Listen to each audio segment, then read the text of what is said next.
स्वागत है आपके अपने YouTube चैनल यूजीसी अड्डा 2.0 में। और आज हम लोग क्लास स्टार्ट करेंगे। लुसेंट से जो पूछा गया ऑब्जेक्टिव प्रश्न है, सारे इंपॉर्टेंट सवाल होंगे। ये हम करा रहे हैं, कला और संस्कृति से क्वेश्चन पूछा गया है। जरा सही समय मारकर सेलेक्ट कर लो। कला और संस्कृति से हम लोग इसमें करेंगे। और मेरा पहला चैप्टर इसमें है भारतीय संस्कृति के प्रमुख उन्नायक। भारतीय संस्कृति के प्रमुख उन्नायक से क्वेश्चन करेंगे। आज का क्लास मेरा पहला होगा। बहुत ही अच्छे से प्रश्न इसमें टॉपिक वाइज और टाइप वाइज ही आएंगे। इसमें सारे क्वेश्चन ऑब्जेक्टिव है और इसका पीडीएफ भी आपको डिस्क्रिप्शन बॉक्स में लिंक दिया जाएगा क्लास खत्म होने के 2 घंटे बाद। तो चलिए फिलहाल हम लोग क्लास को स्टार्ट करते हैं।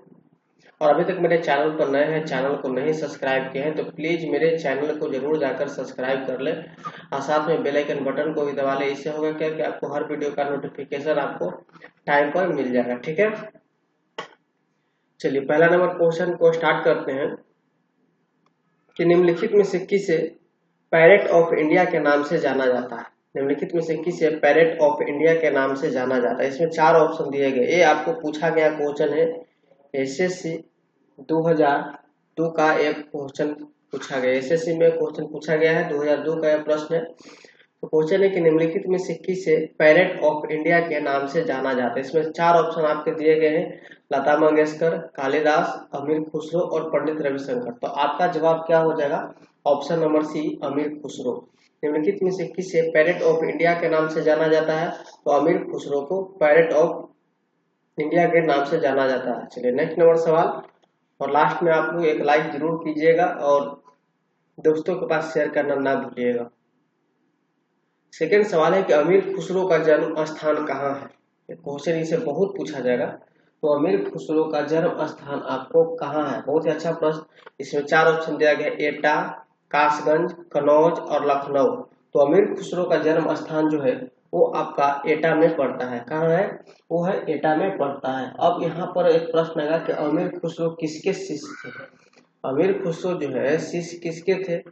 बहुत ही अच्छा प्रश्न आएगा, अमीर खुसरो शिष्य किसके थे। और फिर पूछा जाएगा कि अमीर खुसरो का वास्तविक नाम क्या है। इनका वास्तविक नाम भी आपको पूछा जाएगा, वास्तविक नाम क्या है। और इनसे इससे क्वेश्चन से और क्या क्वेश्चन बनेगा आपको, अमीर खुसरो जो है वह अमीर खुसरो किस शासक के दरबारी कवि थे। अमीर खुसरो किस शासक के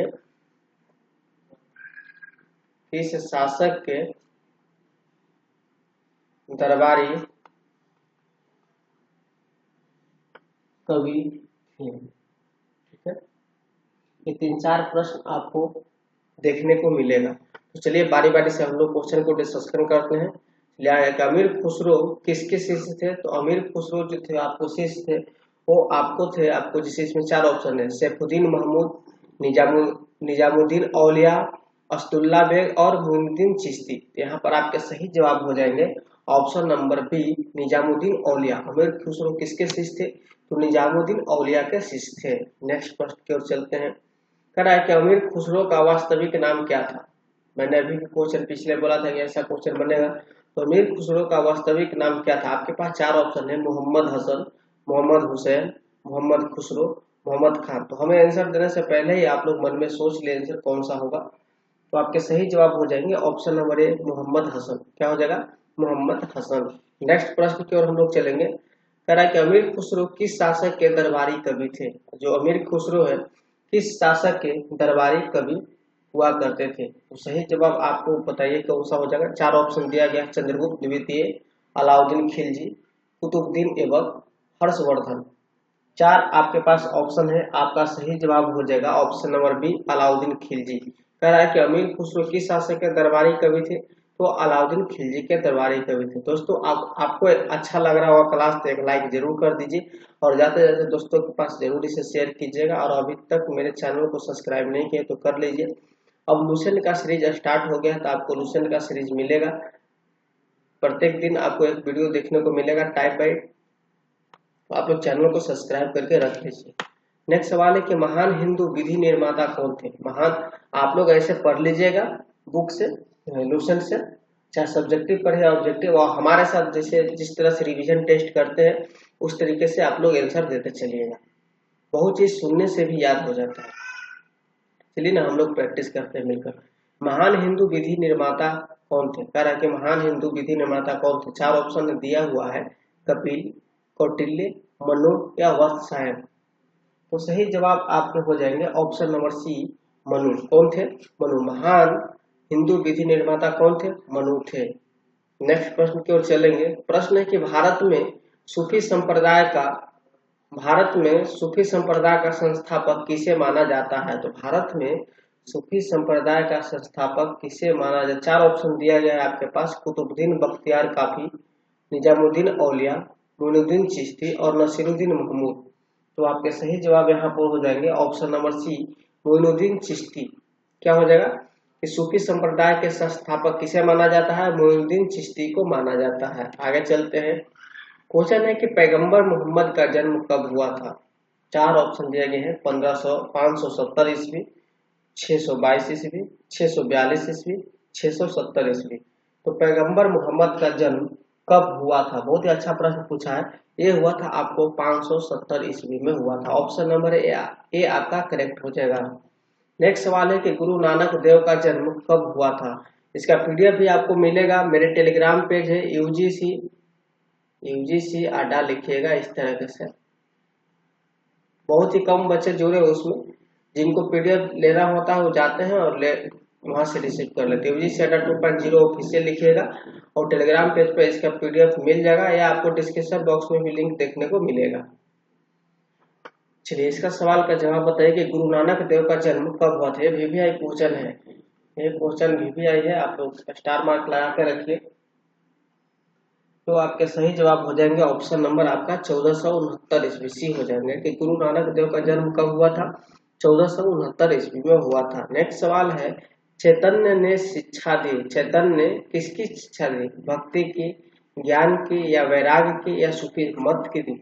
तो सही जवाब आपके हो जाएंगे मेरे भाई, भक्ति की दी। चैतन्य ने शिक्षा किसकी दी? तो भक्ति की शिक्षा दी। नेक्स्ट प्रश्न को हम लोग चलते हैं। प्रश्न नंबर 11 है कि गुरु नानक का शिष्य लहना आगे चलकर किस नाम से प्रसिद्ध है? हम लोग 25 क्वेश्चन का सीरीज स्टार्ट किए हैं, देखते हैं आप लोग कितने 25 क्वेश्चन में से सही कर पाते हैं। आप लोग अपने टिक आउट कीजिएगा कॉपी में और हमें जरूर कमेंट करके बताइएगा कितना आप लोग सही जवाब दिए हैं। गुरु नानक का शिष्य लहना आगे चलकर किस नाम से प्रसिद्ध हुआ? एक क्वेश्चन आपको पूछेगा तो यहाँ पर जवाब दीजिए, जैसे अमरदास, अंगरद, रामदास, अर्जुन दास। तो गुरु नानक का शिष्य जो लहना था वो आगे चलकर ये आपको नाम से प्रसिद्ध हो गया, अंगरद से के नाम से प्रसिद्ध हो गया। ऑप्शन नंबर बी आपका सही होगा। नेक्स्ट सवाल है कि त्यागराज कौन थे? इस ऑप्शन में से त्यागराज कौन थे? जैसे राजनीतिक थे, या वैज्ञानिक थे, या संगीतज्ञ थे, या नर्तक थे? तो त्यागराज जो थे ये आपको संगीतज्ञ थे। क्या थे? संगीतज्ञ थे। ऑप्शन नंबर आपका सी सही हो जाएगा। चलिए आगे चलते हैं हम लोग। क्वेश्चन नंबर 13 है कि संगीत की दुनिया में सितार के जादूगर किस नाम से जाना जाता है? संगीत के दुनिया में सितार के जादूगर किस नाम से जाना जाता है? चार ऑप्शन दिए गए हैं कि त्यागराज, तानसेन, रहीम सेन, पुरंदरदास। यहाँ पर आपके सही जवाब हो जाएंगे मेरे भाई रहीम सेन। संगीत के दुनिया में सितार के जादूगर किस नाम से जाना जाता है? तो रहीम सेन के नाम से जाना जाता है। नेक्स्ट सवाल है कि गुरु नानक, बहुत ही इंपॉर्टेंट है, गुरु नानक का वास्तविक नाम क्या था? जैसे अंगद, लहना, नानक, या नरेंद्र नाथ। ये बहुत ही अच्छा प्रश्न हमसे पूछा गया है। तो गुरु नानक का वास्तविक नाम नानक था। क्या था? नानक था। ऑप्शन नंबर आपका सी सही हो जाएगा। नेक्स्ट प्रश्न है, तानसेन का मूल नाम क्या था?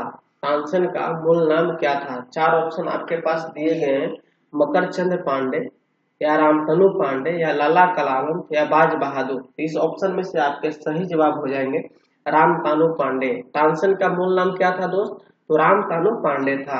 आगे की ओर चलते हैं हम लोग। सवाल कर रहा है कि गौतम बुद्ध का वास्तविक नाम था, गौतम बुद्ध का वास्तविक नाम क्या था? बहुत ही अच्छा प्रश्न, जिसे सिद्धार्थ, नरेंद्र, देवदत्त, या विशाल दत्त। तो सभी लोग जानते होंगे, ऐसा नहीं है कि पहली बार पढ़ रहे हैं। वो गौतम बुद्ध का वास्तविक नाम क्या था? सिद्धार्थ। क्या था? सिद्धार्थ था। गौतम बुद्ध का जन्म कहाँ हुआ था? जन्म स्थान और किस वर्ष में हुआ था? ये आप लोग हमारे कमेंट बॉक्स में जरूर बताएं। 2 क्वेश्चन, गौतम बुद्ध का जन्म स्थान और गौतम बुद्ध किस वर्ष में जन्म लिए थे, ये 2 क्वेश्चन आपके लिए होमवर्क के तौर पर दे दिया गया। नेक्स्ट प्रश्न है कि स्वामी विवेकानंद का वास्तविक नाम क्या था।